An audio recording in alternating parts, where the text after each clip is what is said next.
Hi, let's start with the difference between a CV and a resume. A CV is an exhaustive version of your profile and can run into several pages, whereas a resume is a crisp 1 or 2 page document with the highlights and not too much detail. Here I'm going to talk about the common pointers. Most of this is what I've learned while making my own CV or when I've seen CVs prepared by others. First, let's talk about the format. The silliest thing I've seen people do is to write CV or resume on the top of the document. It is much better if you write your own name. I think this is one of the small but important things to keep in mind.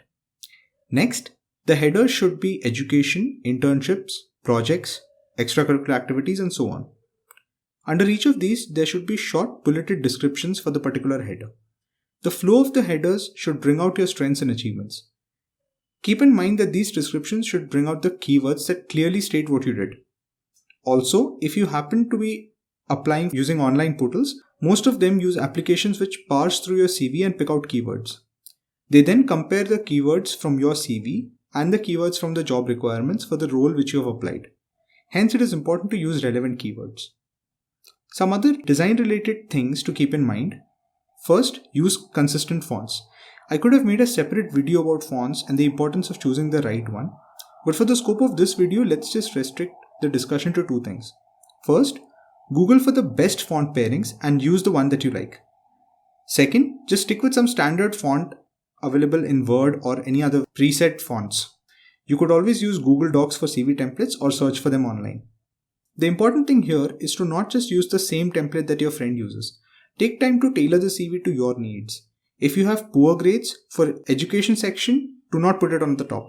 Your friend may have topped every semester and may want to showcase this, but if you do the same, it will be a disaster. If your individual semester scores are not great, just mention your aggregate in one line. Highlight your strengths instead. Showcase your achievements in sports or extracurricular activities.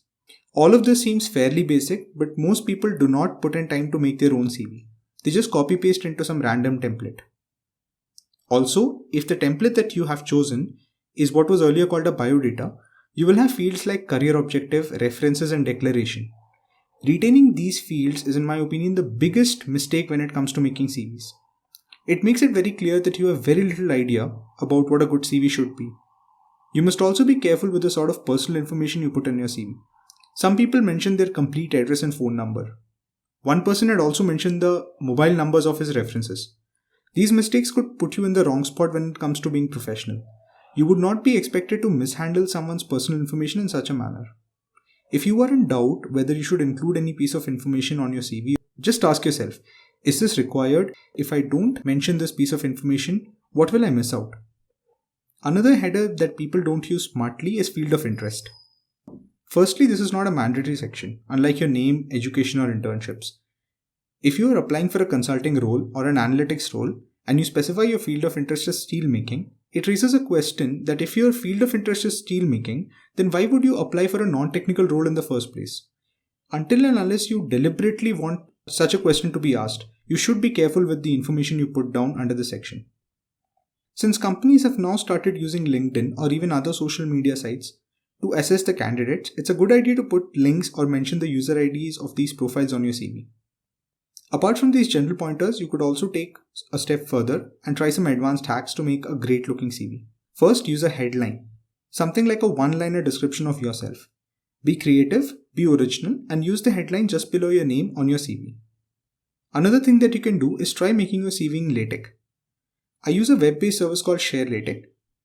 But the catch here is that you would have to put in some amount of time to learn how to design your CV in LaTeX. If you have some time and you want to explore, you should definitely try this out.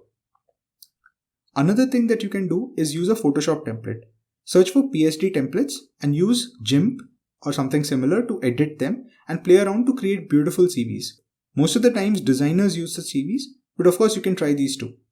One final thing to remember is that a great CV can be made by breaking all the rules that we talked about.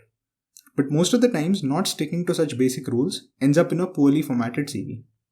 I've added the link to my CV below in the description if you want to check it out. As always, do let me know if you find these videos helpful by commenting below or by subscribing to my channel. Thank you.